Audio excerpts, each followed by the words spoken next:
여러분 안녕하십니까? 연휴 잘 쉬셨나요? 5월 7일 수요일입니다. 박명석입니다.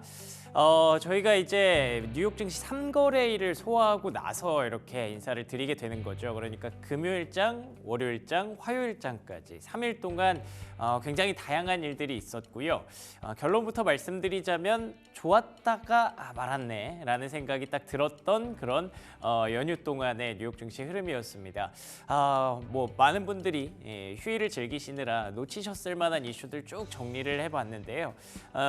일단은 그 안에서 종목들의 실적 시즌도 활발하게 일어났고요. 그리고 관세와 관련된 협상도 물밑 작업이 계속 진행됐던 것으로 확인이 됐는데 과연 그런 내용들 시장에는 어떻게 반영됐고 어떻게 소화를 했는지가 좀 더 중요하겠죠. 한번 정리해 보도록 하겠습니다. 자, 일단 간밤의 마감 지수부터 한번 보도록 하겠습니다. 간밤에는 별로 좋지 않았어요. 그러니까 제가 좋았다가 말았습니다 라고 말씀드렸던 게 지난 금요일에는 괜찮았거든요. 근데 월요일, 화요일 지나가면서 대부분의 상승폭을 다 반납하는 그런 그림이었고요. 간밤에는 나스닥이 1% 가까이, 다우지수 1%, 그리고 S&P 500 지수도 0.77% 하락했습니다. 테슬라와 엔비디아 주가도 별로 시원치 않은 모습을 보였고요. 특히나 팔란티어가 폭락을 했습니다. 10% 넘게 급락을 했는데 이게 어제 시간외에서 실적을 발표하고 시간외 실적 괜찮네, 1분기 실적 생각보다 좋았네 라는 부분들이 공감대가 형성이 됐는데 그에 비해서 주가가 좀 빨리 올라간 부분들이 지적을 받았던 것 같아요. 결국 또 팔란티어는 항상 이렇게 급락을 하는 날은 그 밸류에이션 갖고 얘기를 안 할 수가 없습니다. 뭐 PER 뭐 200배, 300배 뭐 이런 얘기 많이 하잖아요. 그런 부분들이 팔란티어의 주가를 눌렀던 걸 보면 저는 이 주가의 움직임이 시장을 그냥 대변한다고 봅니다. 그동안 좋았던 종목들은 연휴 기간 동안 좀 많이 내려오는 모습들이 있었고요. 오히려 밑에서 올라가기 시작한 종목들이 그래도 강한 모습을 조금씩 보여주는 그런 흐름들이 지금 현재 시간외까지도 계속 나타나고 있거든요. 어떤 내용인지 하나씩 뜯어보도록 하겠습니다. 자, 요거 보시면 일단 S&P 500 지수입니다. 제가 말씀드렸던 좋다가 말았네 그 내용이 바로 여기서 이 세 개의 봉을 통해서 확인이 되죠. 지난 금요일에는 강한 양봉을 만들면서 어쩌면 이 매물대를 강하게 뚫고 올라갈 수도 있겠다라는 기대감을 심어줬던 모습이었죠. 가만히 생각해 보시면 지난주에 빅테크 실적 발표되면서 분위기 정말 좋았잖아요. 그 분위기 그대로 끌고 가는 금요일의 모습이었는데 이번 주 들어와서 월요일, 화요일 대부분의 상승폭을 반납하는 그런 모습들이 있었습니다. 첫 번째 일단 관세로 한번 설명을 해볼게요. 지난주 금요일의 흐름, 중국과 어떤 되게 좋은 분위기가 만들어지는 줄 알았습니다. 중국 쪽에서도 미국과의 어떤 대화에 대해서 뭔가 가능성을 평가하고 있다, 이밸류에이팅하고 있다라는 얘기가 나왔었고, 중국이 이제 미국과의 협상을 위해서 펜타닐과 관련해서 본인들이 할 수 있는 무언가를 지금 저울질하고 있다라고 얘기했던 건 굉장히 전향적인 그런 모습이었죠. 그리고 일각에서는 중국이 더 이상 버티지 못할 것이다 라는 부분에 대해서도 얘기가 나오기 시작했습니다. 어제였나요? 중국의 차이신 서비스업 지표가 발표가 됐는데 여전히 좀 부진한 모습들이 확인이 되고 있더라고요. 그래서 중국이 계속 이렇게 가다가는 더 극심한 디플레에 빠질 수 있다라는 얘기들이 시장을 통해서 제기가 되면서 미중 간의 협상이 좀 이루어지는 듯 했습니다. 뿐만 아니라 다음 장 넘겨주시면요. 인도와도 얘기가 좀 잘 되는 것 같더라고요. 계속 베센트 재무장관이 그런 얘기를 했어요. 여기 앞에 달려있는 숫자들은 5월 5일의 분위기, 5월 2일의 분위기 이런 거라고 보시면 되고요. 베센트 재무장관이 very close, some trade deals, 그러니까 뭔가 합의안에 매우 가까워지고 있다라는 부분들이 나왔었고, 인도가 이제 계속 제로 포 제로, 그러니까 최대한 많이 양보해서 합의안을 만들어내는 걸 지금 고민을 하고 있다라는 부분들이 제기가 됐었는데 다음 장 넘겨주시면 오늘 얘기가 좀 반전이 됐습니다. 트럼프 대통령이 굉장히 좀 스트레스를 많이 받았나 봐요. We don't have to sign this. 그러니까 우리는 굳이 사인할 필요가 없다라고까지 얘기를 했습니다. 사실 우리가 기다렸던 건 분위기 많이 좋아졌네. 근데 여기서 더 올라가려면 진짜 사인이 필요하다, 성과가 필요하다라고 얘기를 했었는데 스탑 애스킹, 그만 좀 질문해라. 트레이드 딜에 대해서 얼마나 많은 트레이드 딜이 사인이 됐는지 그만 질문 좀 했으면 좋겠다라고 얘기했던 건 이게 본인이 스트레스를 많이 받을 만하죠. 계속 질문이 들어갔으니까. 근데 그러면 사실 성과를 만들어내면 되는 거잖아요. 내고 그거에 대해서 질문에 대답하면 되는 건데 결국에는 성과를 계속 만들지 못하고 있으니까 그 질문이 스트레스로 돌아오는 거지 않습니까? 캐나다랑 사실 만났거든요. 이 카니 총리랑 트럼프 대통령이 이 한 자리에 있었던 사진인데 제가 이걸 두 개를 그냥 자른 건데요. 카니 총리가 캐나다는 절대 팔리지 않을 것이다 라는 강경한 그런 입장을 또 보였다고 합니다. 마치 지난번에 젤렌스키 대통령이 트럼프 대통령을 만나러 워싱턴 갔을 때 보였던 그런 분위기랑 비슷하죠. 결국 만들어낸 건 아무것도 없었다. 그리고 여기 이럴 만도 한 게 여기 들어가기 전에 트럼프 대통령이 또 그 글을 썼더라고요. 뭐 캐나다는 다른 건 필요 없다, 뭐 우정만 있으면 된다 이런 식으로 조금 비하하는 듯한 얘기를 하니까 이 사람 입장에서도 들어갈 때부터 기분이 별로 안 좋았겠죠. 결국에는 얘기가 잘 되는 중국, 인도 순으로 올라가다가 캐나다에서 다시 이렇게 제자리로 돌아온 듯한 결국 짜증만 내고 끝난 듯한 그런 느낌으로 관세 협상이 진행이 됐습니다. 근데 성과 아무것도 없었다라고 하기에는 또 다음 장 넘겨주시면 어제 또 이런 얘기도 있었죠. 아마 연휴 동안 조금 보셨던 분들은 기억하실 거예요. 이제 모르겠어요. 무슨 생각을 하는 건지. 그러니까 영화에 대해서 미국 입장에서 외국산 영화에 대해서 100% 관세를 때리기로 했습니다. 근데 그게 본인들의 보안과 그런 부분들의 방해가 된대요. 저는 영화가 도대체 무슨 방해가 되는지 잘 모르겠는데 어쨌든 뭐 그렇다고 하니까 100% 관세를 때린다고 하니까 관련해서 콘텐츠 섹터가 많이 내려앉았죠. 넷플릭스도 잘 가다가 고꾸라졌고요. 근데 이에 대해서 막 얘기를 들어본다고 하더라고요. 또 질러놓고 조금 문제가 생길 것 같으니까 얘기 들어보겠다라고 하기는 하는데 이뿐만 아니라 이제 그 제약, 바이오, 파마죠. 제약 쪽에서도 이제 품목별 관세를 부과하려고 한다고 하니까 결국에는 국가별로 그 상호 관세에 대해서는 결과 나온 게 없고 오히려 영화 그리고 제약 이쪽에 품목별 관세는 늘어난 그런 현상으로 정리를 하면 왜 좋다가 말았는지가 표현이 되겠죠. 다음 장 넘겨주시면요. 두 번째로는 경제 지표들을 한번 정리해봤습니다. 지난 금요일에 고용 지표가 괜찮았습니다. 17만 7천 건. 물론 좋았다고 할 수는 없지만 예상치보다는 훨씬 좋았기 때문에 이 부분을 긍정적으로 평가하면서 금요일 증시는 올랐어요.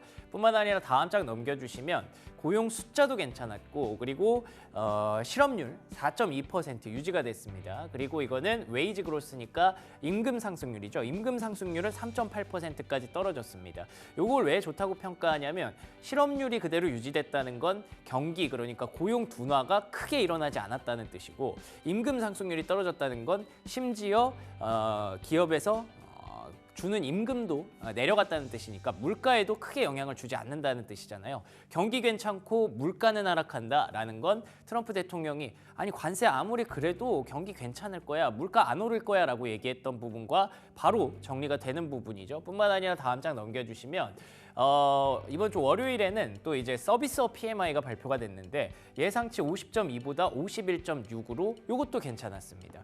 심지어 GDP도 마이너스가 나오긴 했지만 그거 수입 수출 때문에 마이너스가 나온 거지 뭐 크게 나쁘지는 않다고 다들 평가를 했잖아요. 그런데다가 PCE 물가도 괜찮았고 그러면 제조업 PMI, 서비스업 PMI GDP, 경기 다 괜찮고 물가도 조금씩 떨어지고 있고 이러면은 결국 트럼프 말이 다 맞았네 쪽으로 갔는데 그게 또 반대로 악재가 됩니다. 다음 장 넘겨주시면 결국에 우리가 이번 주에 연휴 끝나고 가장 큰 이벤트가 FOMC잖아요. 근데 이번 달에는 금리 인하를 안 해줘도 사실 다음 달에는 금리 인하 기대를 좀 했거든요. 근데 다음 달 보시는 것처럼 지금 70%까지 동결 가능성이 높아지고 있습니다. 잘해야 7월에 할 수 있을 것이다. 혹은 연말은 가야 할 수 있을 것이다 쪽으로 분위기가 최근에 많이 바뀌고 있어요. 그러니까 최근의 분위기가 관세 때문에 경기 침체 올 거야. 무조건 온다. 물가도 무조건 오른다. 그러면은 연준이 가만히 있고 배기겠어? 연준이 급하게 보험성 금리 인하라도 해줘야지라고 하면서 이제 다들 연준을 좀 공격하기 시작했잖아요. 근데 그 분위기가 완전 바뀌었습니다. 생각보다 고용 괜찮네. 생각보다 물가 안 오르네. 2분기 실적, 1분기 실적 생각보다 괜찮네. 그러면 굳이 금리 인하를 왜 해야 되지? 라는 생각으로 좀 바뀌는 거죠. 그래서 연내 금리 인하가 좀 불투명할 수 있다라는 분위기들이 형성이 되면서 그러면 여기서 S&P 500이 더 갈 수 있나? 유동성이 더 못 들어오는데? 라는 분위기로 살짝 바뀌었던. 그러니까 지금은 안 좋은 뉴스가 나오면 되게 금리 인하 해줄 거야 라고 좋게 평가하다가 이제는 또 적당한 뉴스로 바뀌니까 또 금리 인하 못 하겠네. 실망감으로 또 바뀌었던 그런 분위기였습니다. 그리고 세 번째로 다음 장 넘겨주시면요.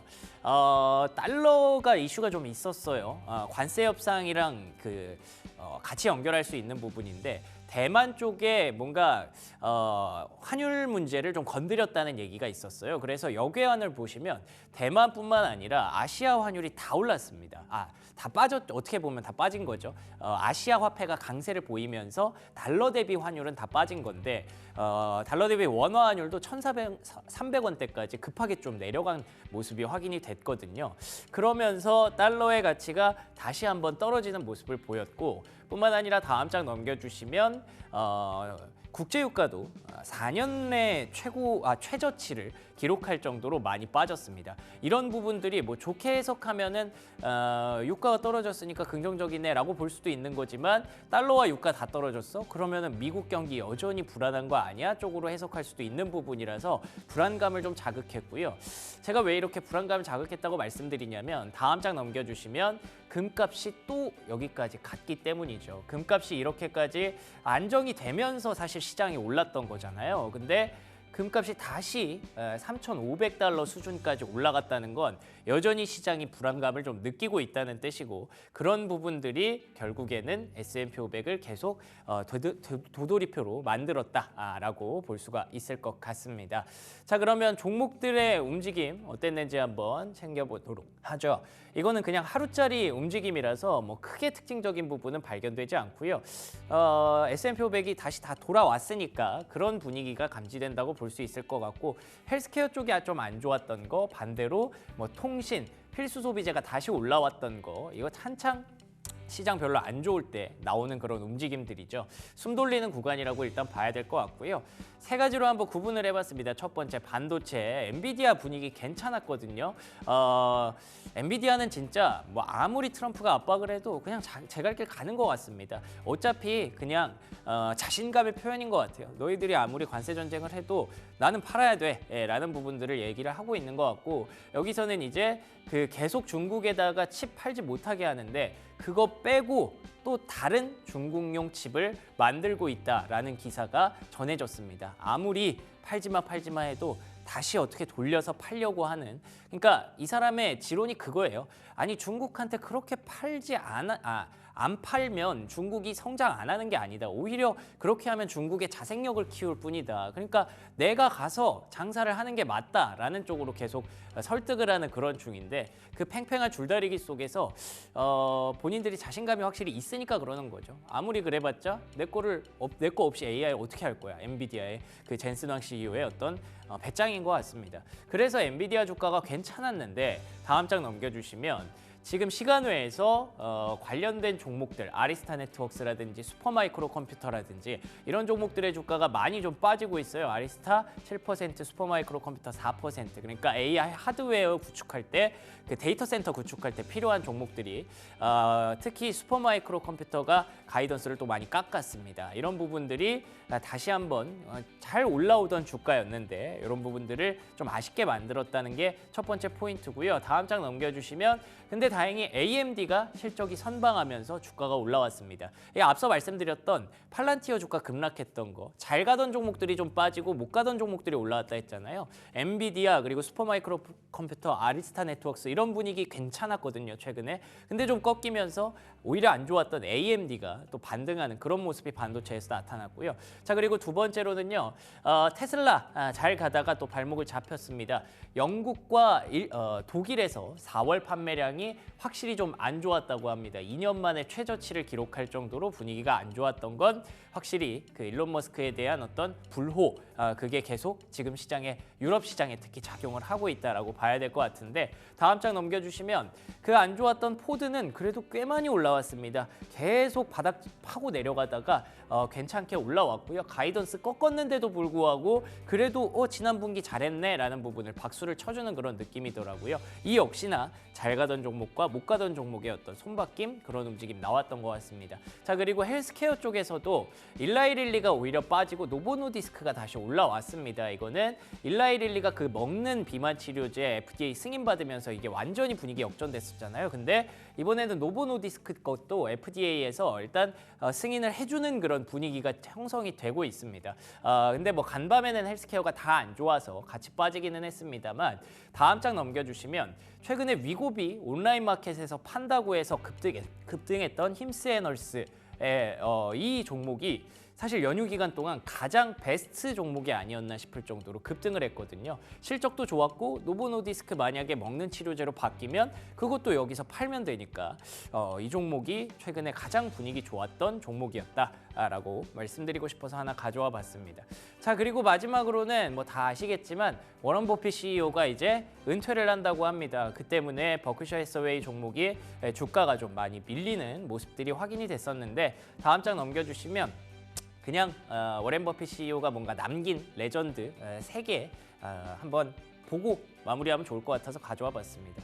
급여보다 사람이 중요하대요. 그만큼 누구랑 일하는지가 본인에게는 90평생 동안 정말 중요했다라는 얘기를 하셨고요. 당신의 사운드를 찾아라. 각자가 내고 싶은 사운드가 다른 거잖아요. 내가 하고 싶은 거, 내가 해보고 싶은 거, 그런 것들을 본인은 투자해서 빨리 찾아서 참 다행이었다라고 얘기를 하더라고요.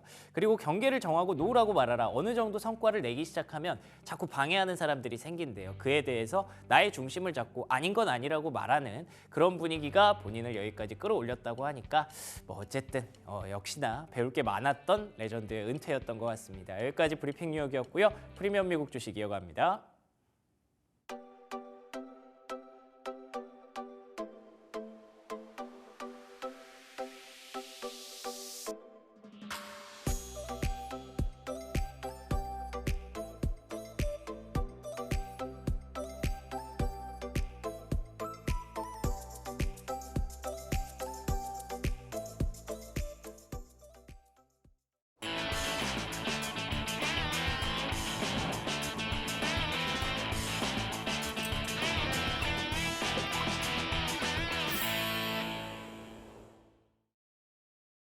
네, 프리미엄 미국 주식 들어왔습니다. 수요일 순서 함께하는 독립리서치 P&J 손창현 팀장 나오셨습니다. 안녕하십니까? 네, 안녕하십니까? 네, 반갑습니다.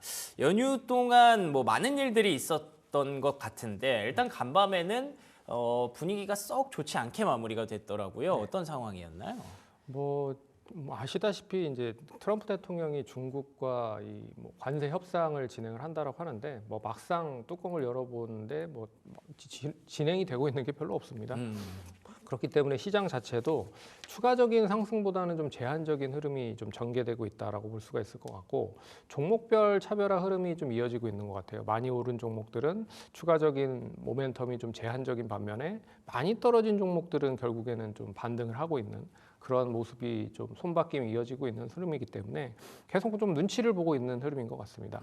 거기에 또 여러 가지 변수, 매크로적인 흐름을 보면 미국이 이제 뭐 행정부가 환율을 좀 압박을 하고 있는 상황인 것 같아요. 그래서 아시아 전반적인 그 달러에 대한 값어치에 대한 부분들이 좀 낮아지고 있는 부분들이 나타나고 있고, 우리나라도 뭐 1,440원을 기록을 했는데 1,370원까지 빠지고 있는 상황이잖아요. 이게 뭐 수출 기업체 입장에서는 상당히 좀 부담스러운 부분으로 작용할 수 있을 것 같고, 그나마 미국 수입 입장에서는 좀 나름 좀 선방을 할 수 있는 그런 모멘텀이 될 수 있다라고 보고 있어서, 일단 뭐 여러 가지 시장에 대한 분위기 자체는 조금 뭐 안도 랠리를 좀 계속 하고 있고 눈치를 보고 있는 흐름이다라고 라고 생각을 하시면 될 것 같다라고 말씀을 드려야 될 것 같습니다. 좋습니다. 안도랠리 중에 일단 다시 눈치 보기가 좀 시작된 그런 연휴의 흐름이었습니다. 그러니까 금요일까지, 지난주까지는 안도랠리가 계속 이어지다가 이번 주에는 그래도 좀 성과를 기대했던 분들이 아직도 문제네, 아직도 성과가 안 나와 라고 했던 게 있었고, 그리고 간밤에 뭐 캐나다 총리와의 어떤 그 관세 협상에서 또 한 차례 뭔가 좀 파열음이 좀 생기는 그런 분위기가 형성이 되면서 아직까지 기대하려면 멀었구나라는 부분들을 생각하게 했던 이번 주 초반의 뉴욕 증시였다라고 보시면 될 것 같습니다. 그래서 이 관세가 좀 해결됐으면 좋겠는데 오히려 관세의 부작용들이 조금씩 나타나고 있는 것 같더라고요. 올해 3월 무역 적자가 사상 최대치를 기록했다는 얘기가 있었어요. 이건 어떻게 해석해야 될까요? 뭐 제가 봤을 때는 이제 관세를 앞두고 결국에는 무역 적자를 상당히 좀 많이 좀 키웠다라고 좀 볼 수가 있는데, 이 부분은 제가 봤을 때는 미국이 수입을 주로 많이 하고 있는 국가잖아요. 네. 그렇기 때문에 미리 관세가 어느 정도 뭐 올라갈 것을 예상을 하고 미리 수입을 한 게 아닌가라고 생각을 해보셔야 될 것 같습니다. 뭐 지표로 보시면 3월 상품 및 서비스 무역 적자가 2월 대비 173억 달러가 증가를 했다. 뭐 14% 정도 증가를 했다라고 보시면 될 것 같고요. 이게 예상치가 1,307억 달러였는데 이거보다 높은 1,405억 달러를 기록을 했다라고 볼 수가 있을 것 같고, 수출은 뭐 2,785억 달러, 0.2% 정도밖에 증가를 하지 못했습니다. 하지만 수입이 4,190억 달러, 뭐 2월 대비해 봤을 때 4.4%를 증가를 하면서 결국에 선제적으로 미리 수입을 좀 많이 했던 게 아닌가라고 생각을 할 수가 있을 것 같고요. 뭐 이 나라별로 상품 수지 적자 폭을 보신다라고 해도 결국엔 유럽연합, 그리고 아일랜드, 그리고 중국, 멕시코, 스위스 순으로 일단 적자 폭이 계속 확대가 됐다라고 생각을 하시면 될 것 같고, 앞으로 제가 봤을 때는 이제 중국이 결국에는 뭐 관건이다라고 볼 수가 있을 것 같긴 하지만요. 하지만 이제 미국이 수입을 많이 하고 있는 소비국으로 뭐 계속적으로 부각을 하고 있었던 흐름이잖아요. 근데 이거를 결국에는 미국이 결국에는 제조를 하려고 하는, 생산을 본격적으로 하려고 하는 그런 모습들을 보고 있어서, 만약에 무역이 어느 정도 수준으로 이어질 수 있을지를 좀 살펴봐야 될 것 같고, 만약에 글로벌적으로 무역 수지가 계속 이런 흐름으로 전개되지 못한다고 하면 글로벌로 경기 침체가 이어질 가능성이 높을 것 같아서, 결국엔 미국의 소비를 어떤 나라가 소비에 대체를 할 수 있는 역할을 할 수 있는지를 좀 눈여겨보셔야 될 필요가 있지 않을까, 그렇게 봐야 될 것 같습니다. 그렇습니다. 뭐 우리가 1분기 GDP 발표됐을 때 어느 정도 확인했던 내용이에요, 사실. 그러니까 이게 3월 자료잖아요. 3월 자료는 1분기 GDP에 다 반영이 됐던 거고, 무역 적자라고 할 수밖에 없는 게 미국 입장에서도 이제 전 세계와 관세 전쟁을 하고 있는 상황이었기 때문에 그때 어디에서 어떻게 협상이 나올지 모르는 상황에서 그냥 수입을 엄청 늘린 겁니다. 수입을 엄청 늘리니까 결국에는 당연히 수입 수출 계산하면은 적자가 늘어날 수밖에 없는 상황이었고, 이게 반대로 4월부터는 크게 개선될 수도 있는 부분입니다. 수입이 급격하게 위축될 수 있잖아요. 근데 물론 수출도 같이 위축되면 그게 플러스 마이너스가 되는 거긴 한데, 그래도 뭐 적자가 이 정도로 사상 최대치를 기록하지는 않을 가능성이 높죠. 그래서 계속 관세 영향이 있다고 말할 수 있지만, 그치만 앞으로 관세 영향이 계속 지속될 것이다라고 보지는 않는 그런 상황도 분명히 있습니다. 그래서 해석하는데 조금 어려우실 수 있는데, 저희 입장에서도 좀 계속 데이터를 기다려봐야 되는 불가피한 그런 상황이라고 보시면 되겠고요. 그래서 종목단에서 많이 풀어가야 될 것 같아요. 네. 종목 얘기를 해보려고 하는데, 반도체 쪽에서 AMD가 분기 실적이 의외로 좀 괜찮았다라는 얘기가 나오면서 시간의 주가 현재 1.4%가량 소폭 상승하고 있습니다. 네. 어떻게 해석해야 될까요? 뭐 아시다시피 이제 매출도 예상치를 상회를 했고요. 뭐 예상치는 71억 불이었는데 74억 불로 괜찮았고, 제가 봤을 때는 이제 2분기 실적도 나름 괜찮을 수 있다라는 게 가장 큰 모멘텀이 될 수 있는 부분인 것 같아요. 그래서 뭐 가이던스는 72억 달러 정도를 생각을 하고 있는데, 71억에서 77억 달러까지도 2분기에 대한 가이던스가 높아질 수 있다라는 얘기를 했기 때문에 좀 긍정적인 흐름으로 전개될 수 있다고 보고 있고요. 제가 봤을 때는 이제 반도체에 대한 방향성 확인을 좀 중요하게 생각을 해봐야 될 필요가 있을 것 같은데, 결국에는 이제 가격적인 매력이 엔비디아보다 높기 때문에 뭐 일단 주가 자체가 많이 하락을 했다라는 거를 좀 감안해서 일단 저점 매수가 좀 들어왔다라고 생각을 하시면 될 것 같고, 그리고 엔비디아가 여전히 HBM 쪽 관련돼서 계속 괜찮은 흐름들을 보이고 있잖아요. 거기에 뭐 GPU 같은 부분들도 AMD가 좀 생산을 하고 있기 때문에 중국에 대한 판매를 제한한다라고 해도 결국에 AMD도 관련된 데이터 센터에 대한 그런 실적이라든지 뭐 그런 부분들이 계속 높아지고 있는 흐름이다라고 볼 수가 있을 것 같고요. 거기에 뭐 노트북이나 데스크탑 관련돼서도 예상치보다 높은 그런 실적을 좀 보였고, 그리고 이제 그 비디오 콘솔용 GPU 같은 경우에도 뭐 예상치를 좀 웃도는 그런 모습들을 보였기 때문에, 참고로 이제 콘솔 게임의 새로운 콘솔 게임이 이제 나올 수 있다라고 좀 기대가 되고 있어서 이 앞으로에 대한 소니 플레이스테이션에 대한 부분들, 그런 것 신제품이 출시가 되면 또 거기에 대해서 상당히 좀 많은 수요가 이어질 가능성이 높다라고 하는 것도 좀 눈여겨 보셔야 될 것 같고요. 그리고 이제 탈 엔비디아 향 관련돼서도 계속 좀 눈여겨 보셔야 될 것 같습니다. 뭐 아시다시피 브로드컴이나 인텔 쪽에서 에이직 반도체라고 해서 주문형 반도체를 만들고 있는 상황인데, 거기에 있어서 AMD도 뭐 가만히 있지는 않을 거라고 좀 보고 있어서 이 에이직 반도체에 대한 그런 부분들도 어떻게 좀 진행을 하고 있는지를 잘 살펴보셔야 될 것 같고, 동사 같은 경우는 이제 마이크로소프트나 메타 쪽에 대한 매출도 어느 정도 기여를 하고 있는 상황이거든요. 그렇기 때문에 1분기 실적이 뭐 나름 MS와 메타가 좋았기 때문에 같이 연계가 되면서 상승을 하고 있다라는 것도 눈여겨 보셔야 될 것 같습니다. 그래서 전반적으로 봤을 때는 엔비디아가 이만큼 올라갔는데 AMD가 어느 정도는 따라가야 되지 않겠느냐라고 해서 올라간 부분들이 없지 않아 있고, 그리고 데이터 센터가 여전히 견고하다라고 하는 부분들을 잘 눈여겨 보시면 좋을 것 같습니다. 좋습니다. 그쵸. 지난주부터 계속 데이터 센터 향 종목들이 많이 움직였었죠. 그런 부분들을 AMD는 크게 수혜를 받지 못했습니다. 아무래도 엔비디아에 비하면 계속 차순위가 될 수밖에 없기 때문에, 그래도 이번에 실적을 좀 풀어내면서 그래도 시간 내에서 주가가 소폭 반등을 하고 있는데, 분위기가 다 같이 좋았으면 아마 좀 더 갈 수 있었을 텐데 그게 조금 아쉬운 것 같습니다. 상승폭이 많이 좀 축소되는 그런 분위기고요. 그리고 이제 본장에서 보셨던 것처럼 팔란티어 주가가 그런 AI 쪽의 어떤 분위기를 많이 꺾어놨던 게 컸던 것 같아요. 주가가 실적이 좋았음에도 불구하고 두 자릿수 폭락했더라고요. 어떻게 보셨나요? 역시 이 팔란티어는 앞으로의 실적에 대한 이제 불확실성이 작용했다라고 봐야 될 것 같습니다. 뭐 1분기 총 매출을 보시면 24년 6억 3,430만 달러가 기록을 했고요. 이게 전년 대비 39% 정도 상승을 한 거고, 순이익이 작년 대비해 봤을 때 무려 100% 정도가 증가를 해서 2억 1,400만 달러를 기록을 했다라는 이제 경이로운 그런 실적을 냈다라고 좀 볼 수가 있을 것 같습니다.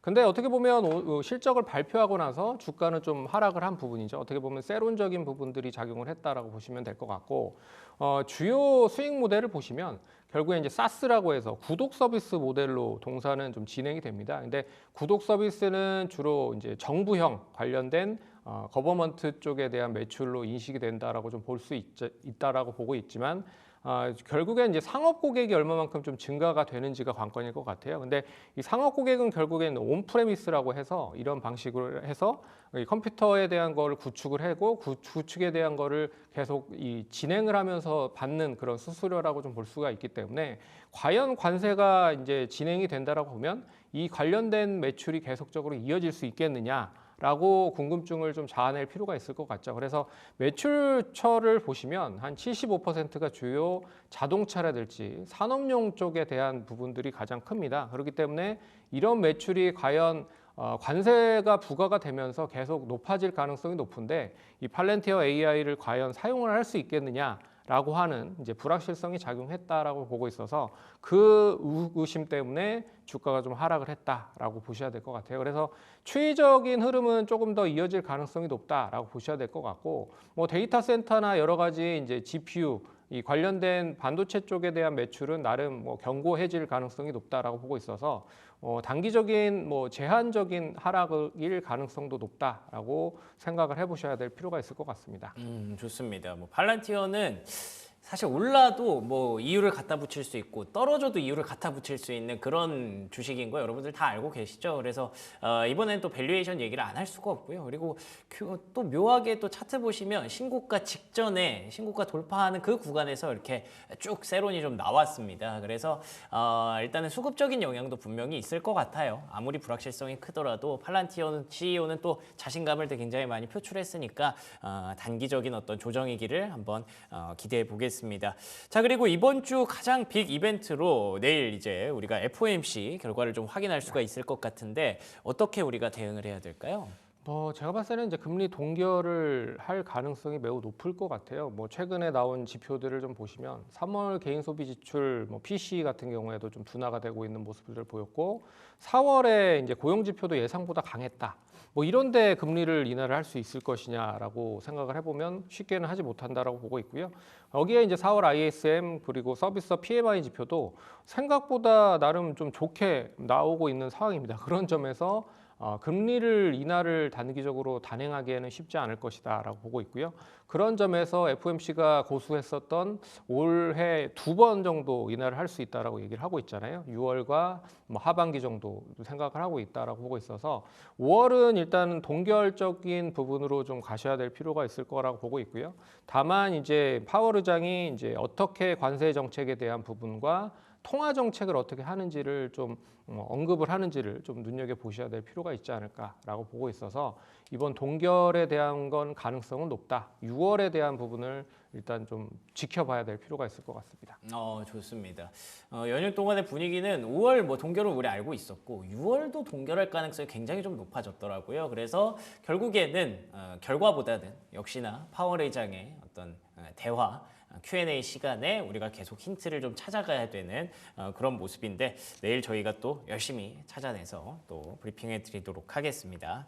그리고 관세에 대해서도 사실 캐나다랑 좀 뭔가 좀 파열음이 나는 그런 분위기가 있었던 와중에 우리가 연휴 동안 전해 들었던 게 영화에다가 100% 관세 이런 얘기가 들려와서 조금 충격적이었습니다. 품목별 관세는 계속 진행이 되는 것 같더라고요.